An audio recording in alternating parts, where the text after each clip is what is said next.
Hasil didikan Sintayong, Marcelino Ferdinand pada bisa kalahkan Jepang dan Australia. Kualifikasi Piala Dunia Zona Asia putaran ketiga.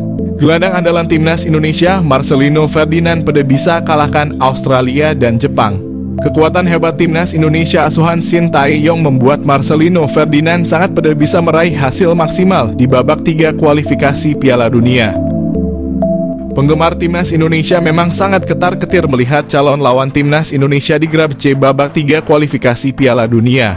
Bukan tanpa alasan, pasalnya timnas Indonesia satu grup dengan timnas Australia, Jepang, Arab Saudi, dan Cina. Masih ada Bahrain yang juga bukan lawan yang bisa dianggap remeh. Ini membuat harapan penggemar timnas Indonesia untuk melihat Sintayong dan skuad asuhannya lolos ke Piala Dunia 2026 mulai mengecil. Penggemar timnas Indonesia sepertinya tidak percaya diri dengan skuad timnas Indonesia dan lawan-lawannya yang akan mereka hadapi. Namun hal ini berbeda dengan kepercayaan diri dari salah satu bintang timnas Indonesia, Marcelino Ferdinand. Mantan pemain Persebaya tersebut sangat percaya diri bahwa dia dan pemain timnas lainnya bisa mengalahkan seluruh lawan-lawannya di grup C. Tidak peduli saat lawan Jepang, Australia, atau bahkan Arab Saudi, Marcelino akan mencoba mengalahkan mereka semua. Kepercayaan diri Marcelino Ferdinand ini merupakan buah pelatihan yang diberikan oleh Sintayong. Pasalnya, Marcelino Ferdinand sudah dekat dengan Sintayong sejak umurnya masih 17 tahun. Sintayong sudah memberikan dampak positif pada mental anak-anak asuhnya, khususnya Marcelino Ferdinand.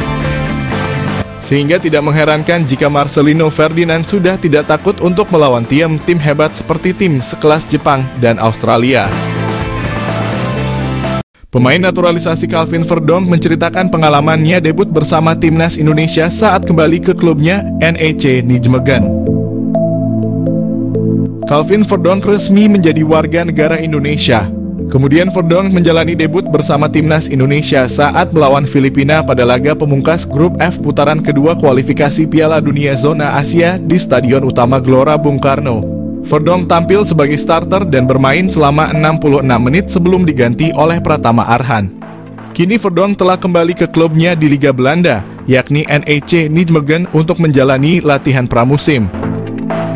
Bahkan Verdonk langsung tampil pada laga uji coba melawan Standard Liège. Kepada Forza NEC, Verdonk juga bercerita tentang pengalamannya bermain bersama timnas Indonesia. Verdonk juga mengaku tidak mengalami kesulitan untuk beradaptasi dengan pemain lain di timnas Indonesia. Apalagi menurut Verdonk, pemain lokal sangat terbuka untuk menyambut kedatangan pemain dari Eropa. Cerita saat pertama kali gabung ke TC Timnas Indonesia, Calvin Verdonk adaptasi mudah seperti di rumah sendiri. Calvin Verdonk jadi nama terkini yang diberikan debut timnas Indonesia senior oleh Sintayong. Pemain 27 tahun tersebut berhak memperkuat tim Garuda usai menyelesaikan proses naturalisasinya. Calvin Verdonk langsung melakukan debut usai menyelesaikan proses naturalisasinya. Pemain berposisi back kiri itu sukses mengantarkan timnas Indonesia ke ronde ketiga kualifikasi Piala Dunia. Calvin Verdonk bercerita awal mulanya saat gabung di pemusatan latihan. Dia mengaku mengikuti semua sesi latihan yang digelar oleh Sintayong. Verdonk mengaku tak mengalami kesulitan untuk beradaptasi dengan suasana di skuad timnas Indonesia. Calvin Verdonk merasakan kamp latihan timnas Indonesia seperti rumah sendiri. Kehadiran banyak pemain diaspora yang berasal dari Eropa, khususnya dari Belanda, memudahkan adaptasi dengan timnas Indonesia. Verdonk mengaku penampilan impresif di NEC Nijmegen menambah kepercayaan dirinya di kamp latihan timnas Indonesia. Selain itu, dia rutin bergaul dengan seluruh pemain timnas Indonesia dengan bahasa Inggris. Verdonk kerap berkomunikasi dengan ex-pemain NEC Nijmegen yang jadi andalan timnas Indonesia, Ragnar Oratmangoen. Calvin Verdonk mengaku sulit untuk menentukan perbedaan level sepak bola Indonesia dan Belanda. Pasalnya ada banyak pemain dari Eropa yang juga tampil di timnas Indonesia.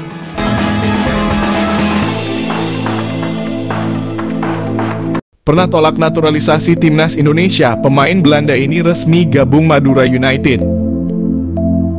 Masih ingat dengan Jordi Weerman? Dia adalah pemain keturunan yang sempat menolak timnas Indonesia. Jordi sempat didekati oleh PSSI atas rekomendasi pelatih timnas Indonesia, Sintayong, untuk menjalani proses naturalisasi guna membela timnas Indonesia. Tapi saat itu pemain yang pernah memperkuat Belanda U20 itu menolak dengan dalih ingin fokus ke kariernya dan klubnya terlebih dahulu. Kini, kabar mengejutkan datang. Alih-alih berkarier di Eropa, Jordi resmi bergabung dengan Madura United. Jordi Wehrmann punya darah Indonesia dari ibunya. Walau di Feyenoord sejak kecil, dia datang ke Madura United untuk merasakan sengitnya bertarung di Liga 1 dan Asia. Jordi Wehrmann pernah bermain bersama klub-klub top Eropa seperti Feyenoord, ADO Den Haag, dan tim papan atas Swiss FC Luzern. Jordi Wehrmann mengawali kariernya sebagai pesepak bola di tanah kelahiran, yakni Hague, Belanda. Klub VVS VH menjadi klub pertama yang dijajal Jordi saat usianya masih 7 tahun. Kemudian, Jordi melanjutkan kariernya di Akademi Feyenoord. Hasilnya, ia berhasil naik kelas dari kelompok umur. Performa gembilangnya bahkan membuat Jordi dipinjamkan ke FC Dordrecht pada 2019 lalu agar dapat menambah jam terbang di level profesional. Selama berseragam Dordrecht, Jordi berhasil tampil sebanyak 24 kali dengan mencatatkan 1 gol dan 4 assist. Torehan tersebut tentu membuat Feyenoord meminjamkannya ke klub papan atas Swiss, FC Luzern, pada 2021 lalu. Ia berhasil menjadi pemain andalan hingga akhirnya dipermanenkan setelah menjalani 6 bulan masa pinjaman di Luzern. Pada 2022, Luzern pun meminjamkannya ke ADO Den Haag hingga 2023 lalu. Ia berhasil tampil apik dengan membukukan 2 gol dan 1 assist dari 21 penampilannya bersama ADO Den Haag. Namun masa peminjamannya di ADO Den Haag berakhir, FC Luzern memutuskan melepasnya sehingga Jordi Wehrmann berstatus tanpa klub sejak Juli hingga Oktober 2023. Beruntung nasib Jordi diselamatkan oleh tim kasta kedua Kroasia, NK Vukovar 1991. Kini perjalanan Jordi sampai ke Indonesia dan resmi bergabung ke Madura United untuk Liga 1. Shin Tae-yong kembali membuat geger Korea. Diam-diam tengah siapkan kejutan untuk timnas Indonesia. Seperti yang diketahui, Shin Tae-yong baru saja memperbarui kontraknya sebagai pelatih timnas Indonesia sampai 3 tahun ke depan.